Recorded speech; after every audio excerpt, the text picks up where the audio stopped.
அன்பிற்குரியவர்களே, பங்களாதேஷில் சுவிசேஷகர் ஆண்ட்ரூ துப்பாக்கியை பார்த்து கொண்டே தன்னை கொல்ல வந்தவன் ஏன் இன்னும் என்னை சுடவில்லை என்று யோசித்து கொண்டிருக்கையில் அந்த கொலைகாரன் பயந்து நடுங்கி அந்த அறையை விட்டு ஓடி போய்விட்டான். சில நிமிடங்களுக்கு பிறகு சுவிசேஷகர் ஆண்ட்ரூ வீட்டின் தொலைபேசி ஒலித்தது. தொலைபேசியில் அந்த கொலைகாரன் சுவிசேஷகர் ஆண்ட்ரூவிடம் பேசினான். உன்னை கொலை செய்யும்படி அதிகாரிகள் என்னை அனுப்பினர். அதற்காக வெகுமதியும் கொடுப்பதாக கூறினர். உன் வீட்டிற்குள் வந்து உன்னை சுட முயன்ற போது என்னால் துப்பாக்கியின் விசையை இழுக்க முடியாமல் என் கைகள் மரத்து போய்விட்டன. நான் உன் வீட்டிலிருந்து ஓடி வந்து விட்டேன் என்றான். மேலும் அவரிடத்தில் அவன், ஐயா, என்னுடைய கைகளை இப்பொழுது அசைக்க முடியவில்லை, எனக்கு உதவி செய்யுங்கள் என்றான்.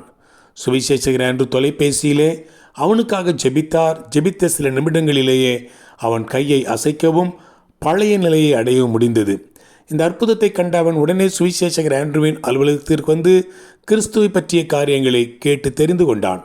சுவிசேஷகர் ஆண்ட்ரூ தன்னை கொலை செய்ய வந்த மனிதனுக்கு இயேசு கிறிஸ்துவை பற்றி கூறி தேநீர் பருக கொடுத்து சுவிசேஷகத்தை அறிவித்தார்.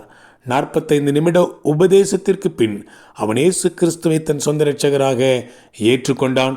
ஒரு சமயத்தில் தேவனுடைய ஊழியத்திற்கு எதிர்ப்பாக இருந்தவன் இப்பொழுது பங்களாதேஷத்தில் உடன் ஊழியராக பணியாற்றி கொண்டிருக்கிறான்.